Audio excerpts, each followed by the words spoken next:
Mesdames et messieurs, la situation tendue au Yémen ne montre aucun signe d'apaisement.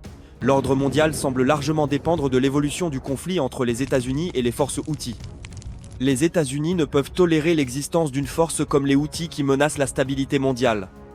C'est la raison pour laquelle les frappes aériennes se poursuivent presque quotidiennement au Yémen. Pendant ce temps, bien que conscients des conséquences désastreuses de leurs actions, les Houthis continuent leurs attaques contre les porte-avions américains en mer Rouge. Comme nous le savons tous, les États-Unis ont déployé 2 porte-avions, 40 000 soldats, des systèmes de défense antimissiles THAAD et Patriot, des bombardiers B-2, des F-35, des FDX-8 et plusieurs autres escadrons de combat essentiels dans la région. Malgré cette imposante présence militaire, les Houthis persistent témérairement à attaquer les porte-avions américains dans la zone. Quelles en ont été les conséquences? Les forces Houthis au Yémen ont subi des représailles d'une intensité inimaginable. Le ciel nocturne du Yémen s'est illuminé comme en plein jour sous les bombardements américains. Maintenant, nous allons nous rendre dans cette région pour examiner ce qui s'y est réellement passé. Examinons d'abord comment les attaques des Houthis ont provoqué les États-Unis. Les Houthis ont déclaré à plusieurs reprises qu'ils ne pouvaient accepter le passage des navires américains en mer Rouge et dans le golfe Persique, les considérant comme des cibles légitimes. Conformément à cette position, ils ont directement réorienté leur attention sur les navires de guerre américains dans la région plutôt que sur les navires marchands.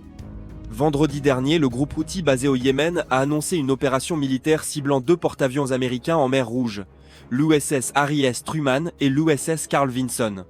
L'annonce initiale ne précisait pas quel porte-avions américain était visé. Par la suite, les déclarations du groupe ont apporté plus de clarté. Selon le porte-parole militaire des Houthis, la dernière attaque visait pour la première fois l'USS Carl Vinson. Bien qu'il n'y ait pas eu de rapport immédiat sur les dommages subis par le navire, le porte-parole militaire Houthi Yahya Sarrea a fait une déclaration concernant l'attaque contre l'USS Carl Vinson. Les Houthis ont affirmé avoir attaqué le Carl Vinson en représailles aux frappes américaines sur le port de Ras Isa. Comme nous nous en souvenons, le port de Ras Isa a été détruit suite au bombardement dévastateur de l'armée de l'air américaine. Selon les rapports, les avions F-35 et les bombardiers B-2 ont participé aux frappes aériennes sur Ras Isa. Les B-2 auraient décollé de Diego Garcia, tandis que les F-35 ont été lancés depuis l'USS Harry S. Truman. Ces frappes aériennes intensives ont détruit une quantité importante de munitions militaires des Houthis. L'ensemble du port aurait été neutralisé, y compris les oléoducs. Après l'attaque sur Ras Isa, l'USS Carl Vinson est devenu une cible. Des sources locales ont rapporté que le navire a été attaqué par des drones, mais n'a subi aucun dommage. Cette attaque a motivé les États-Unis et l'administration Trump à ordonner une contre-offensive. Le Yémen est devenu la cible des frappes les plus dévastatrices et les plus bouleversantes de ces derniers temps. Les frappes aériennes ont de nouveau visé Hodeïda et Sanaa, les 2 zones stratégiques les plus importantes du Yémen. Au total, 13 frappes aériennes ont été menées. Hodeïda, le principal centre de commandement des Houthis, est le port le plus important. Et l'administration Trump était parfaitement consciente de tous ces détails. C'est pourquoi la dernière frappe aérienne américaine a détruit le port d'Hodeïda au Yémen. Les dépôts d'armes, les centres de commandement et les stations de ravitaillement en carburant du port ont subi de lourds dégâts lors des frappes américaines. Comment les États-Unis ont-ils attaqué Hodeïda? Les experts estiment que Washington a utilisé les forces navales et aériennes du USS Harry S. Truman pour cibler Hodeïda. Des dizaines de missiles Abraham auraient été tirés sur Hodeïda depuis des F-18. Mais Hodeïda n'était pas la seule zone ciblée lors des dernières frappes américaines. Sanaa a également été la cible de bombardements aériens. Sanaa revêt une importance particulière pour les Houthis. Il y a un aéroport international ici, et les Houthis planifient souvent leurs attaques en mer Rouge depuis cette base. Par conséquent, il va sans dire que Sanaa abrite les centres de commandement stratégiques les plus importants des Houthis. Et bien sûr, les drones et les lanceurs de missiles font également partie des installations militaires de Sanaa. Ainsi, lors de leur dernière campagne offensive, les États-Unis n'ont pas hésité à cibler les positions Houthis à Sanaa, transformant la ville en une mer de flammes. Les sources locales indiquent que les bombardiers B-2 n'ont pas participé aux attaques. Il est probable que ce sont les FDX-8 qui ont mené les frappes aériennes sur Sanaa. Actuellement, les experts estiment que les États-Unis n'ont pas encore déployé toute leur puissance contre le Yémen, car si c'était le cas, l'organisation Houthi aurait déjà cessé d'exister dans ce pays. En d'autres termes, les campagnes de bombardement menées par les avions de combat du USS Harry S. Truman et du USS Carl Vinson semblent avoir été suffisantes pour frapper les Houthis. Mais quel scénario pourrions-nous envisager si les États-Unis ciblaient les Houthis au Yémen avec toute leur puissance? Les Houthis seraient-ils vraiment éliminés de ce pays? Pour répondre à cette question, il suffit d'examiner les deux porte-avions opérant dans la région, le USS Harry S. Truman et le USS Carl Vinson. Ces deux porte-avions possèdent les capacités militaires nécessaires pour affronter pratiquement n'importe quel pays. Chacun d'eux transporte près de 5000 membres d'équipage et environ 90 avions de combat de différents types. Parmi eux se trouvent les F-18, qui auraient participé aux récentes attaques sur Hodeïda et Sanaa. Qu'en est-il des Houthis ? Que peut faire ce groupe soutenu par l'Iran si l'administration Trump décide de les effacer de l'histoire comme ils le disent et d'attaquer le Yémen avec toute sa force ? Bien que les Houthis aient progressé dans la production d'armes nationales, leur arsenal dépend toujours du soutien iranien. L'Iran a probablement transféré des systèmes de missiles et de roquettes à des acteurs non étatiques et soutenu la production locale d'armes pour ces groupes. Depuis la fin des années 2000 au moins, Téhéran aide les Houthis à produire des armes en concevant des systèmes spécialement adaptés à l'assemblage sur place et en fournissant une formation technique, des machines de production et des composants essentiels comme les systèmes de guidage et les pièces spécialisées. Au moins certains des missiles balistiques à courte portée CRBM du groupe Houthi, d'une portée allant jusqu'à 200 km, peuvent être produits localement. Cependant, les composants critiques, y compris les systèmes de guidage, proviennent probablement toujours d'Iran. Ces composants peuvent inclure des missiles balistiques anti-navires à courte portée comme le Falek, le Mayoun et l'Albar al-Ahmar. Notamment, la SBM Moïd semble être une version convertie de l'ancien système de missiles antiaériens SAM-2, initialement de conception soviétique, réutilisé avec la technologie de guidage iranienne. Mais les missiles balistiques de portée intermédiaire, ou MRBM, proviennent presque certainement directement d'Iran. Les MRBM à propergol solide utilisés par les Houthis sont également dérivés de modèles iraniens. Que ce soit le Feta ou les MRBM à propergol liquide comme le Rezvan iranien, ils semblent trop complexes pour être fabriqués au Yémen.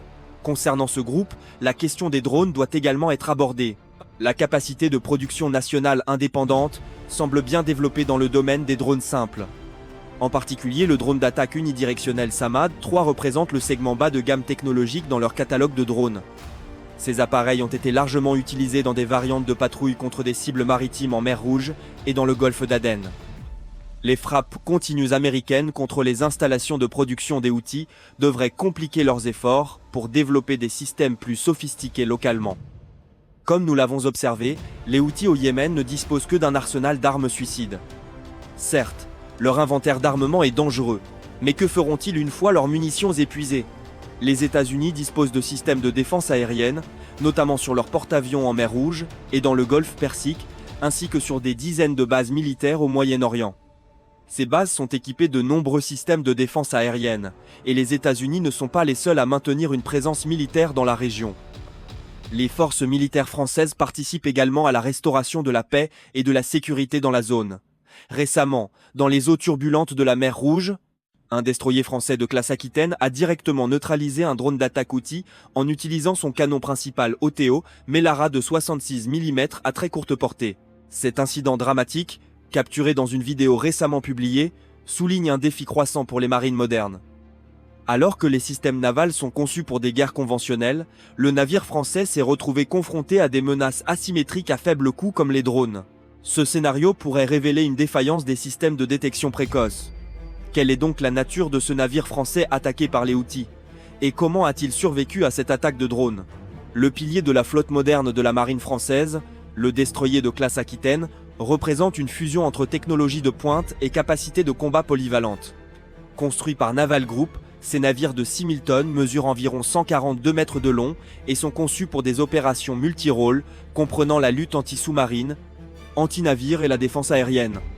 Chaque destroyer est équipé d'un système de lancement vertical Silver A6 de 15 cellules pour les missiles antiaériens Aster 15, d'un Silver A43 de 6 cellules pour les missiles de croisière MDCN et des missiles anti-navires Exocet. Pour la défense rapprochée, il dispose de 2 stations d'armes téléopérées Nexter Narwhal de 20 mm. Le cœur de ce navire est un canon ultra rapide OTO Melara 66 mm monté sur le pont avant. Le destroyer embarque également un hélicoptère, généralement un NH-90 ou un AS-565 Panther, augmentant ainsi sa flexibilité opérationnelle. Avec un équipage d'environ 145 personnes, le destroyer de classe Aquitaine est conçu pour une endurance opérationnelle exceptionnelle, capable de se déployer à des milliers de milles nautiques, comme en témoigne sa présence en mer Rouge.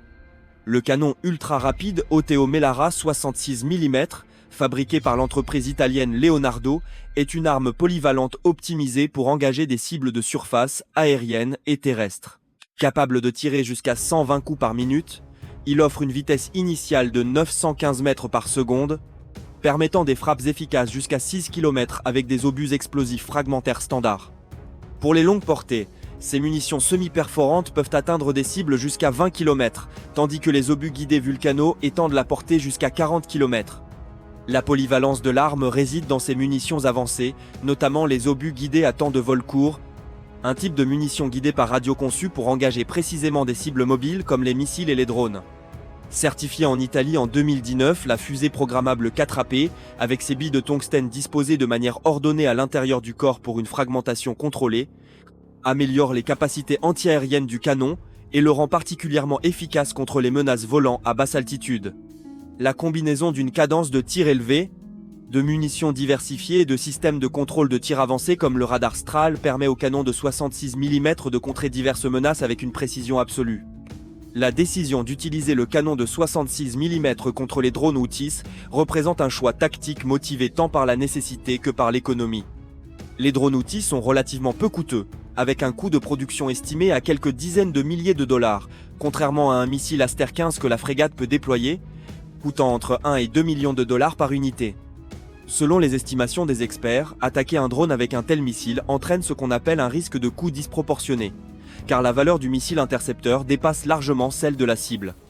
En optant pour le canon de 66 mm, tirant des obus coûtant quelques milliers de dollars chacun, l'équipage de la frégate a pris une décision économiquement judicieuse, préservant son stock limité de missiles pour des menaces plus importantes.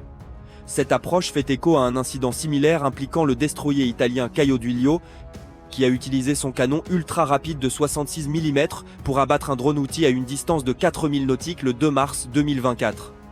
Cependant, la flotte de drones des Houthis risque de devenir totalement inefficace lorsque les États-Unis perdront patience. Comme l'ont souligné les analystes militaires, l'administration américaine connaît parfaitement l'ensemble de la structure militaire des Houthis au Yémen. Et ce groupe n'aurait aucune chance face à une offensive majeure.